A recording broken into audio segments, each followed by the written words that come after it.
Bonjour à tous, soyez les bienvenus sur West Arménie TV, les titres principaux d'aujourd'hui. La coopération calculée des dictateurs de l'Artsakh à Gaza. Le mémorial de Tzernak-Apert fait l'objet d'une rénovation douteuse à Armenak Danilian. Le monument aux héros de l'Artsakh à Chott-Goulian a été détruit à Stepanakert.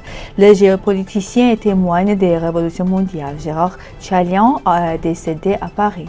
L'influence byzantine sur la chronologie arménienne à Chott-Arutunian.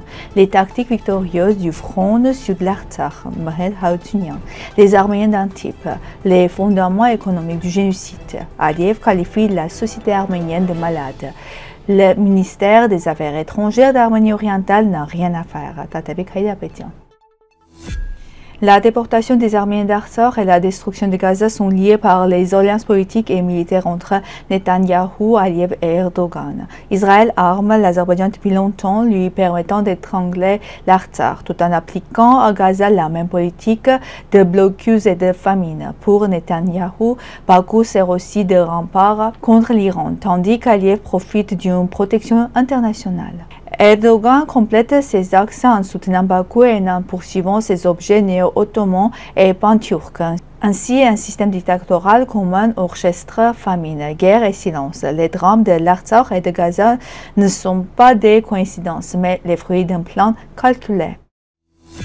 Le mémorial de Tzernak-Apert fait l'objet de rénovations suspectes, déclare Armenak Danilian, membre de la faction Mère Arménie du Conseil des sages d'Erevan sur sa page Facebook. Les travaux dureront un an. Je pense qu'il va délibérément retarder les travaux pour pouvoir déclarer le mémorial fermé le 24 avril prochain, c'est-à-dire nous faire comprendre l'absence de la mémorial, dit-il.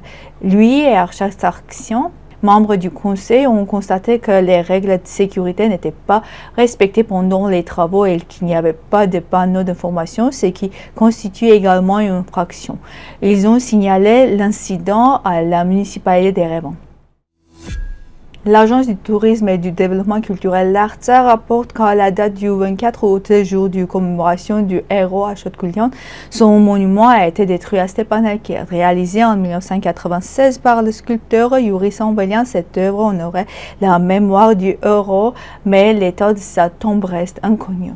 La destruction de ce monument illustre la politique systématique de l'Azerbaïdjan visant à effacer l'identité culturelle de l'Artsakh. Ces actes violent les conventions internationales sur la protection du patrimoine et les droits du peuple à préserver sa mémoire. L'agence appelle la communauté internationale à reconnaître la responsabilité de l'Azerbaïdjan et souligne que la meilleure protection du patrimoine culturel demeure le retour inaliénable au retour du peuple de l'Artsakh.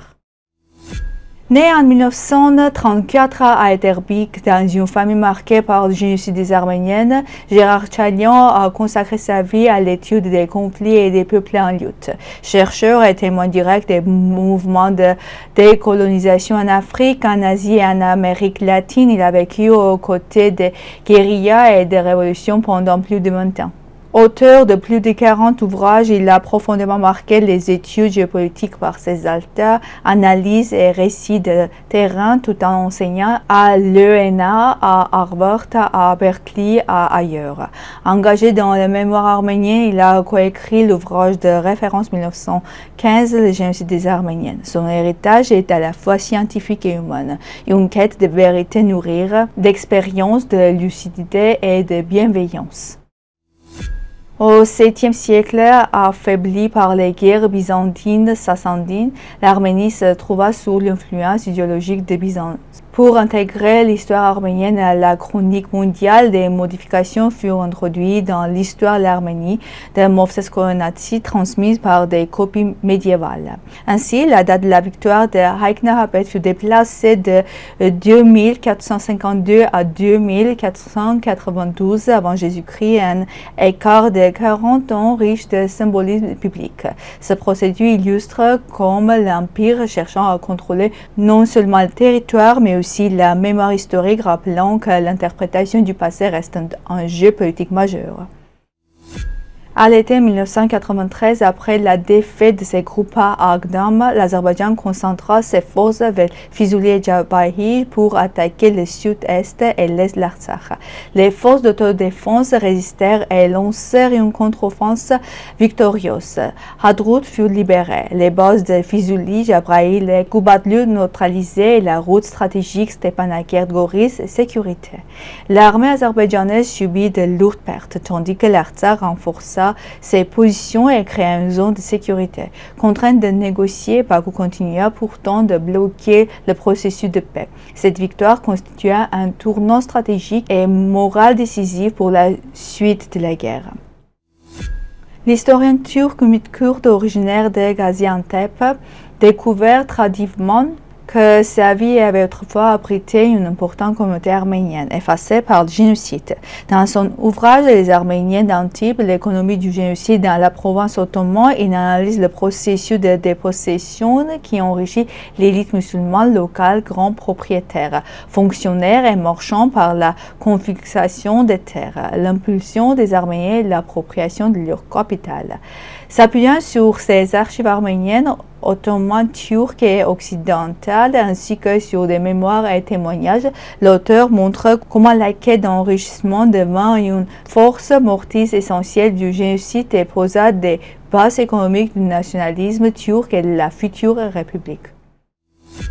L'universitaire sur l'Azerbaïdjan, Tatevi Karapetyan, écrit « Cette société est malade. Malgré ses propos haineux, le ministre des Affaires étrangères d'Arménie est resté silencieux. On peut imaginer que l'agitation aurait éclaté en Azerbaïdjan si les dirigeants arméniens avaient tenu de tels propos, d'autant plus qu'un traité de paix récemment signé sous médiation américaine prévoit explicitement la lutte contre l'intolérance et la discrimination. C'est tout pour aujourd'hui. Merci d'être avec nous. Au revoir.